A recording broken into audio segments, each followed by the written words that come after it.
5 ওয়াক্ত নামাজের পরে প্রত্যেক দিন রব্বি জিদিনি ইলমা, রব্বি জিদিনি ইলমা, রব্বি জিদিনি ইলমা এটা বলবা। ব্রেনের পাওয়ার কিভাবে বাড়বে? প্রত্যেকে আজকে থেকে এটা বলবা, রব্বি জিদিনি ইলমা। বলো তো, যে কোনো জিনিস করার আগে বলবা রব্বি জিদিনি ইলমা। বলো, মানেটা কি জানো? আল্লাহর কাছে বলতেছো আল্লাহ আমার জ্ঞান বাড়ায় দাও, আমার জ্ঞান বাড়ায় দাও, আমার জ্ঞান বাড়ায় দাও। আল্লাহর কাছে যখন তুমি চাবা, তুমি তোমার আব্বা আম্মার কাছে 100 টাকা 500 টাকা চাইলে যদি মনে করে দরকার, দিবে না? তোমাকে দিবে। দেখো, কিন্তু এই শোনো, কিন্তু যদি জানে যে তুমি ওই টাকা দিয়া ভিডিও গেম খেলবা, আন্দাজে টাকা নষ্ট করবা, তাহলে কি দিবে? শোনো, খুব ইম্পর্টেন্ট।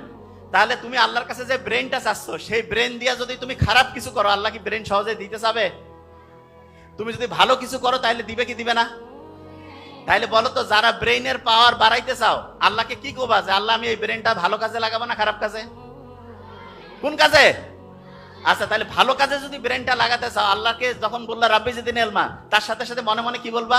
যে আল্লাহ আমি ভালো কাজ করতে চাই, এই জন্য আমার ব্রেন বাড়ায় দাও। মুখে মুখে বলো তো, আমি ভালো কাজ করতে চাই, এই জন্য আমার ব্রেন বাড়ায় দাও। আমি ভালো কাজ করতে চাই, এই জন্য আমার ব্রেন বাড়ায় দাও। আমি ভালো কাজ করতে চাই, আমার ব্রেন বাড়ায় দাও। প্রত্যেক দিন 5 ওয়াক্ত নামাজের পরে প্রত্যেক দিন রব্বি জিদিনি ইলমা, রব্বি জিদিনি ইলমা, রব্বি জিদিনি ইলমা এটা বলবা। প্রত্যেকে ওয়াদা করতেছো? হাত উঁচু করো তো, কি বলবা বলো তো? ভেরি নাইস, রব্বি রব্বি, ভেরি নাইস। শোনো, জ্ঞানটা কি ভালো কাজে লাগাবে না খারাপ?